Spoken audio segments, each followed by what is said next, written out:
There are right now over 100,000 residents in Southern California. They've been forced to evacuate their home. Every family has their own heartbreaking experience from these devastating wildfires. I spoke with Natalie Mitchell, who captured this video, barely escaping the fires with her husband, desperately trying to reconnect with their children. She first shared how they were doing now that they reached safety.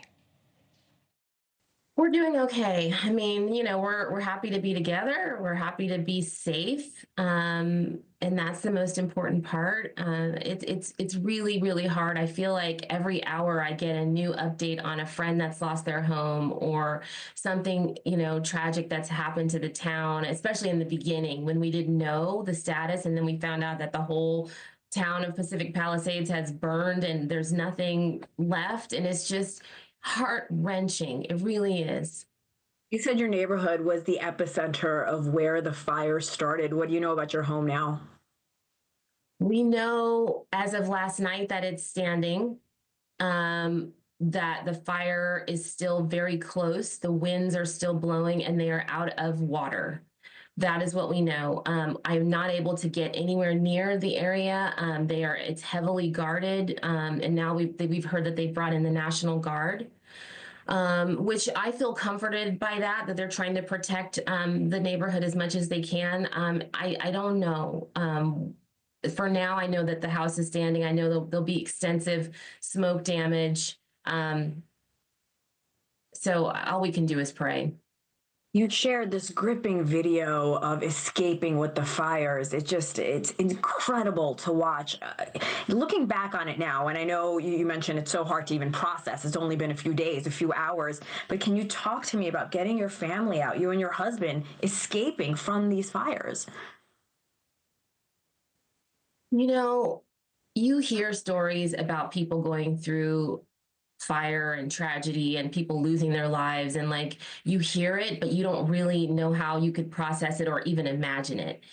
And that night, there was a moment where I thought, I don't know if we're going to make it out of here. So our kids were at school, and that was already that morning. We were concerned because of the high wind warning. So I was already on alert that I'd have to pick up the kids early from school. Luckily, we have a wonderful community that took in our children. We had one child on one end of LA County and two children on the other end.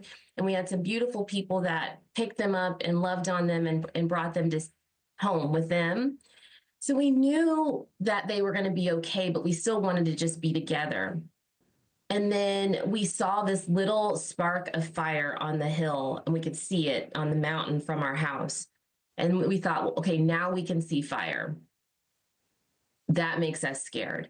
And I'm telling you, Hena, within 7 minutes, it had grown. And my husband was like, we have to go now.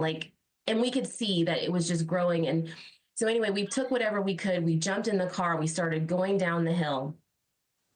There was no one else on the road.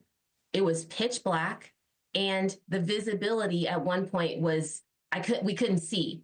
And all we could see, as you can see from the video, was the mountain on either side was engulfed in flames. There was fire everywhere. We could see homes burning. There was flying embers. It was like a rainstorm of fire. You couldn't even obviously see the ocean. There was no street lights, nothing. And so we were just like, what do? We have to get out of here.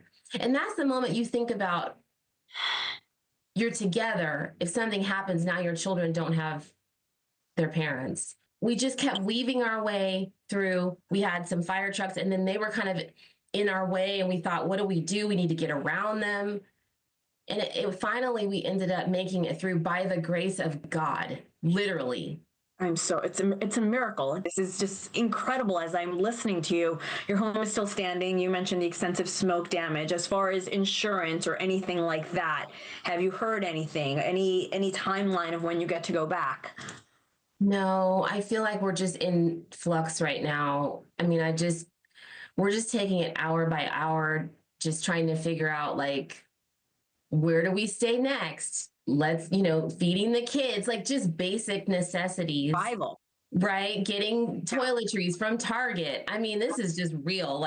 We have a couple of T-shirts and that's it. So as far as the rest of it, I don't know at this point. Thanks for watching. Go to joinnn.com to find NewsNation on your television provider. And don't forget to click the red subscribe button below to get more of NewsNation's fact-driven, unbiased coverage.